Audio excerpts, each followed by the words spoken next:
दोस्तों, आज हम आपके लिए महात्मा बुद्ध की ऐसी कहानी लेकर आए हैं जिसे सुनकर आप अपने अंदर उठ रहे गंदे और वासना के विचारों को अवश्य रोक पाएंगे। उससे पहले अगर आप भी भगवान बुद्ध को दिल से मानते हैं और उनके सच्चे भक्त हैं तो कहानी को पूरा सुने और हमारे YouTube चैनल को सब्सक्राइब करके कमेंट बॉक्स में नमो बुद्धाय अवश्य लिखे। एक बार एक युवक गौतम बुद्ध के पास आया और गौतम बुद्ध से बोला कि हे बुद्ध, मेरे मन में इतने गंदे विचार क्यों आते हैं? मैं नहीं चाहता कि मेरे मन में गंदे विचार आए, पर मेरे मन में हमेशा काम वासना के विचार चलते रहते हैं और मैं इनके बारे में सोच सोचकर बहुत परेशान हूँ। मेरी ऊर्जा और समय यह सब सोचने में ही नष्ट हो जाती है और इन सब के विचारों की वजह से मैं कभी भी शांत नहीं रह पाता और मैं हमेशा ही स्त्रियों को देखकर मोहित हो जाता हूँ, अपने आप को रोक ही नहीं पाता। बुद्ध मुस्कुराए और उन्होंने उस युवक से पूछा, क्या तुम्हें पता है यह काम वासना होती क्या है? फिर उसने इन्हें उत्तर दिया और कहा, बुद्ध, मैं यह तो नहीं जानता कि काम वासना होती क्या है, पर हाँ, ये जो भी है बहुत बुरी चीज है। फिर बुद्ध ने उस युवक से कहा कि सबसे पहले तो तुम्हें यह समझना है कि प्राकृतिक रूप से जो भी चीज हमारे अंदर है वह बुरी नहीं है। हमारे जीवन में उसकी कुछ ना कुछ जरूरत है। वासना कोई बुरी बात नहीं है, ये तो हमारे मन की एक भावना है जो हमें किसी ना किसी चीज की कमी का एहसास करवाती है और फिर हम उस चीज को पाने के लिए उस चीज की तरफ आकर्षित हो जाते हैं। जैसे अगर तुम्हारे पास धन की कमी है तो तुम में धन पाने की वासना उत्पन्न हो जाएगी। तो वासना कुछ और नहीं, बस एक प्रकार की कमी है जो कि एक प्रकार की जरूरत का एहसास है, और जब यह जरूरत शारीरिक हो तो हम इसे काम वासना का नाम देते हैं। युवक ने गौतम बुद्ध को कहा कि बुद्ध, मुझे काम वासना का मतलब तो समझ में आ गया, पर आप मुझे यह बताइए कि यहाँ आती कहाँ से है और कैसे आती है? गौतम बुद्ध ने कहा कि काम वासना कहीं से आती नहीं है, ये तो हमारे अंदर ही होती है और इसका होना तो जरूरी भी है, तभी तो मानव जाति का विस्तार होगा। युवक ने कहा, जब यह हमारे अंदर ही है और जरूरी भी है तो फिर लोग इसे गलत क्यों बोलते हैं? बुद्ध ने कहा कि यही तो समस्या है, लोगों ने काम वासना को गलत नहीं है बल्कि काम वासना का गलत तरीके से प्रयोग करना गलत बात है।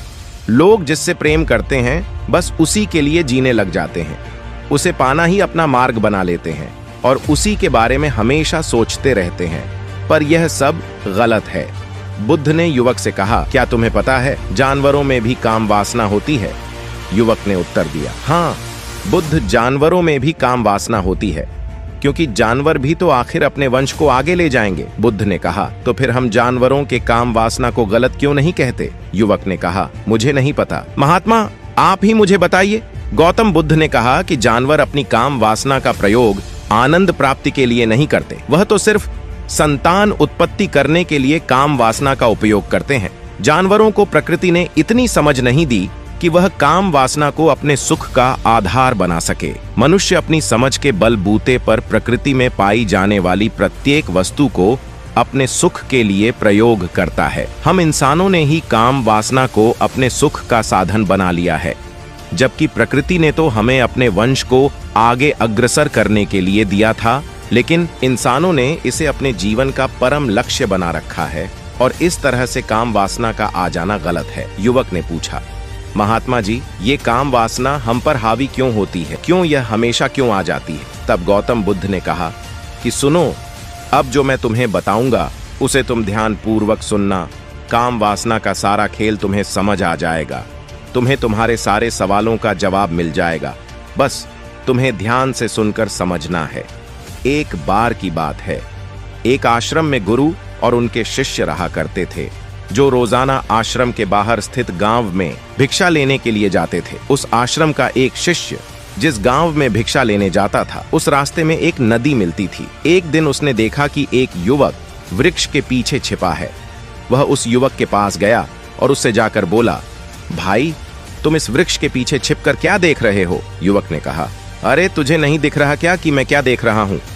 तब शिष्य ने नदी की तरफ देखा तो वहां पर कुछ युवतियों पानी भर रही थी। तब उसने उस युवक से कहा, अरे भाई, वहां पर तो युवतियों पानी भर रही है, इसमें छिपकर देखने वाली क्या बात है? तब वो युवक शिष्य की तरफ देखकर उसे कहता है, अरे पागल, तुम्हें दिखाई नहीं दे रहा क्या कि कैसे यहाँ पर नदी से पानी निकाल रही है? जरा उनकी अदाओं को तो देखो, उनके कोमल शरीर को देखो, पतली कमर मटके को उठाते समय बल खाती हैं और उनके बाल उनकी कमर पर कैसे लहरा रहे हैं, मानो सुंदरता बिखर रही हो। शिष्य ने फिर नदी की तरफ देखा और इस बार वह इसे देखता ही चला गया। अभी तक तो कुछ भी नजर नहीं आ रहा था और वह बिल्कुल निर्भय था। उसे किसी भी बात का कोई डर नहीं था, लेकिन अब वह छिपने लगा और उन युवतियों को देखने लगा।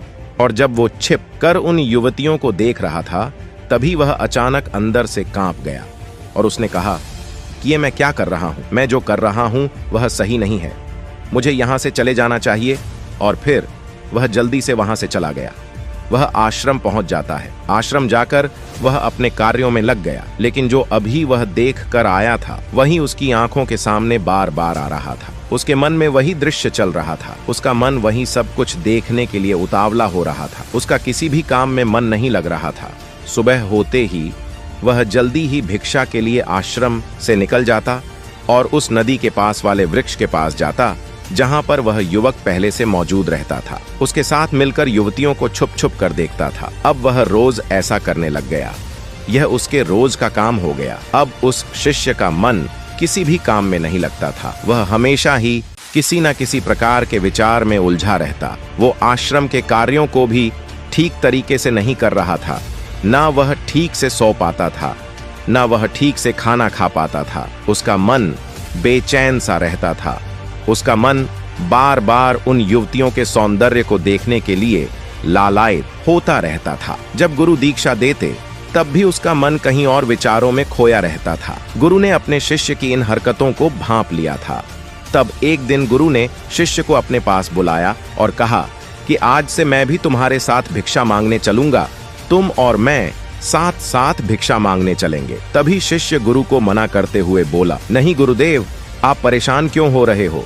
मैं अकेला ही ठीक से भिक्षा मांग सकता हूँ। गुरु ने शिष्य से कहा कि ठीक है, तुम अकेले ही भिक्षा मांगने जाओ। शिष्य तुरंत वहां से भिक्षा मांगने के लिए निकल गया। उसके जाने के बाद गुरु भी आश्रम से निकल गए और शिष्य का पीछा करने लगे कि वो कहाँ जाता है, किससे मिलता है। ये सब देखने के लिए उसके पीछे पीछे चलने लगे। कुछ आगे जाने के बाद गुरु ने देखा कि उनका शिष्य एक युवक के साथ एक वृक्ष के पीछे अपराधी की तरह छिपा हुआ है और छिपकर कुछ देख रहा था। गुरु भी अपने शिष्य के पीछे गए कि आखिर उनका शिष्य क्या देख रहा है, जिसे देखने के लिए वो वृक्ष के पीछे अपराधियों की तरह छिपा हुआ है। गुरु ने देखा कि उनका शिष्य वृक्ष के पीछे छुपकर युवतियों को देख रहा था, जो कि नदी से पानी भर रही थी। तभी गुरु ने शिष्य को कहा कि तुम क्या देख रहे हो? अपने गुरु की आवाज सुनकर वह शिष्य घबरा गया और उसके पसीने छूटने लगे। वह थर थर कांपने लगा, जैसे किसी चोर को चोरी करते समय रंगे हाथों धर लिया हो। उसकी हालत खराब हो गई। वह कुछ भी नहीं बोल रहा था। उसके मुंह से कुछ टूटे फूटे शब्द ही बाहर निकल रहे थे। वो अपने गुरु से नजर भी नहीं मिला पा रहा था। गुरु ने शिष्य की तरफ देखा और कहा कि मेरा शिष्य तो निर्भय था, उसे तो किसी भी चीज का डर नहीं था, लेकिन यह क्या, तुम तो डर के मारे कांप रहे हो।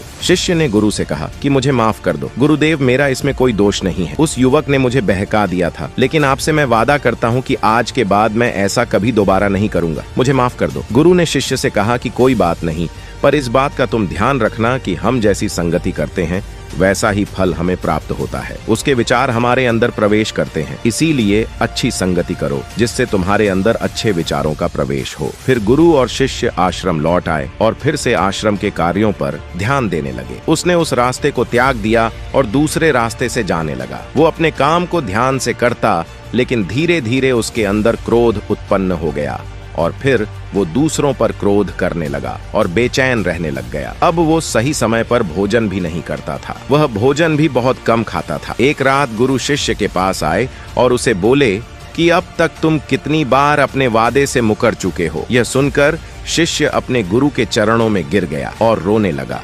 रोते रोते ही उसने गुरु से कहा कि गुरुदेव, मैं कई बार अपना वादा भूला हूँ, फिर वादा कर लेता हूँ, लेकिन हर बार मैं वादा भुला देता हूं। मेरा मन मेरे नियंत्रण में है ही नहीं।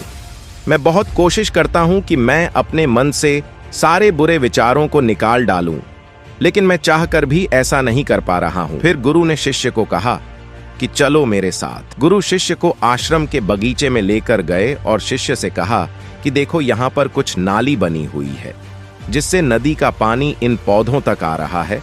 और यह पानी एक निरंतर भाव से बह रहा है। क्या तुम इस पानी के बहाव को रोक सकते हो? शिष्य ने कहा कि हाँ गुरुदेव, मैं इस बहाव को रोक सकता हूँ। फिर शिष्य ने मिट्टी उठाकर उस नाली में डाल दी। वो पानी कुछ देर के लिए रुक गया और फिर कुछ समय बाद मिट्टी के ऊपर से पानी बह गया। गुरु ने शिष्य से कहा, अरे ये क्या, ये तो पानी रुका ही नहीं।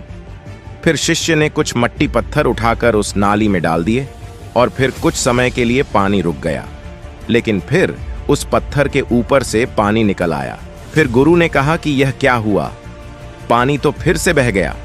तुम तो बोल रहे थे कि तुम इसे रोक दोगे। क्या हम किसी काम को रोकना चाहे तो क्या हम उसे रोक नहीं सकते?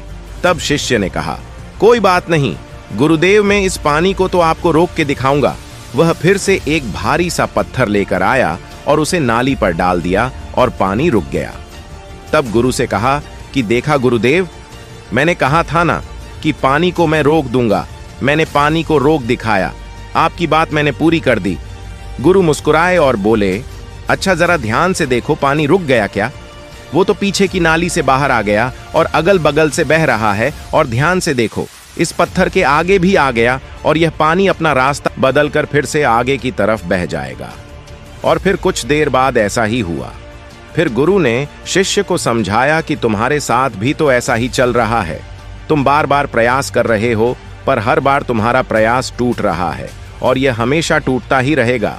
तुम कितना भी मिट्टी पत्थर रख लो, लेकिन पानी तो अपना रास्ता बना ही लेगा। यह सब देखकर शिष्य ने गुरु से कहा कि है गुरुदेव, क्या कोई तरीका नहीं है जिससे मैं गंदे विचारों से बाहर निकल सकूं और यह मेरे मन में आए ही नहीं। गुरु शिष्य को एक नदी के पास ले गए जहां से उस बगीचे में पानी आ रहा था। गुरु ने शिष्य से कहा, वो पानी इसी नदी से जा रहा है। अगर हम यहीं से उस रास्ते को बंद कर दें जहां से पानी बगीचे में जा रहा है, अब क्या हम पानी को रोक नहीं सकते? शिष्य ने कहा कि हाँ गुरुदेव, अवश्य ऐसा हो सकता है। मैं इस पानी को यहीं से बंद कर देता हूं, तब आगे की नाली में पानी जाएगा ही नहीं और फिर बगीचे में पानी जाएगा ही नहीं।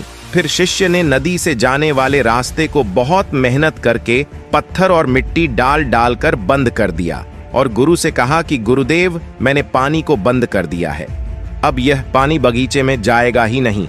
तब गुरु ने कहा कि अगर पानी बगीचे में नहीं जाएगा तो पौधों को पानी कहां से मिलेगा?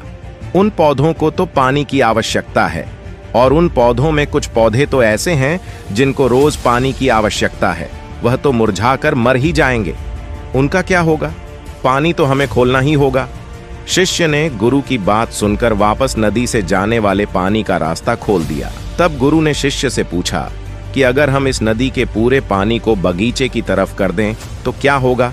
तब शिष्य ने जवाब दिया कि गुरुदेव, वहां पर जितने भी पौधे हैं वो गलकर नष्ट हो जाएंगे, वहां पर कुछ नहीं बचेगा। फिर गुरु मुस्कुराए और बोले, तुम इस बात को समझो कि हमें किसी भी चीज को रोकना नहीं है, बस हमें हमेशा संतुलन बनाए रखना है।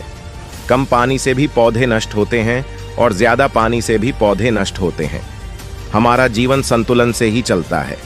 गुरु ने शिष्य से कहा कि अगर मैं तुम्हें कहूं कि तुम आम के बारे में मत सोचो तो तुम्हारे मन में सबसे पहले किसका चित्र आएगा?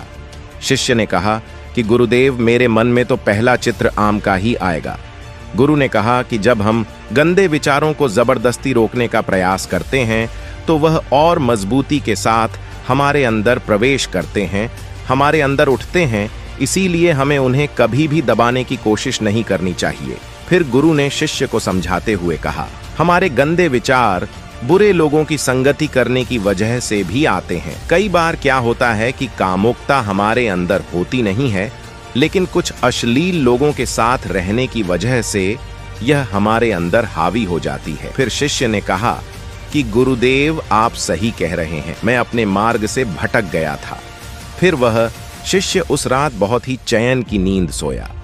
सुबह अपने कार्यों को पूरे मन से किया और फिर सुबह वह भिक्षा लेने के लिए उसी रास्ते से गया जहां वह युवक आज भी वृक्ष के पीछे छुपकर उन युवतियों को देख रहा था। वह शिष्य नदी पर गया जहां वह युवतियों पानी भर रही। उसने उनसे पानी मांगा। उनमें से एक ने उसे पानी पिलाया और उस सन्यासी शिष्य के चरण छुए। शिष्य ने उसे आशीर्वाद दिया कि तुम्हारा कल्याण हो। उसका मन सकारात्मक ऊर्जा से भर गया। उसके चेहरे पर मुस्कान आ गई थी, जैसे कि उसे कुछ खोया हुआ वापस मिल गया हो। वह वापस अपने रास्ते से जाने लगा। तभी पीछे से वह युवक आ गया जो वृक्ष के पीछे छुपा हुआ था। वह शिष्य के पास आया और बोला कि क्या बात है, आज तो तुमने नजदीक से दर्शन कर लिए, तुम तो मुझसे भी आगे निकले। तब शिष्य ने कहा कि हम हमेशा दूसरे के दर्शन करने में ही व्यस्त रहते हैं, अपने दर्शन कर ही नहीं पाते। तुम कब तक इस वृक्ष के पीछे छुपते रहोगे? किसी को पसंद कर लो, उससे बोल दो। अगर वो भी तुम्हें पसंद करती है तो शादी कर लो, और उससे पहले तुम कुछ बन जाओ। अपने आप को पहचान लो, ऐसे अपना समय बर्बाद मत करो। फिर वह युवक रोज उससे मिलने लगा और उस युवक ने नदी पर जाना त्याग दिया। और फिर वो युवक अपने जीवन में कुछ बनने के लिए संघर्ष करने लगा। तो तुमने देखा संगति का असर क्या होता है। अपनी संगति बदलो, अपने विचार बदलो। बुद्ध ने युवक से पूछा कि क्या तुम्हें तुम्हारे सारे सवालों का जवाब मिल गया?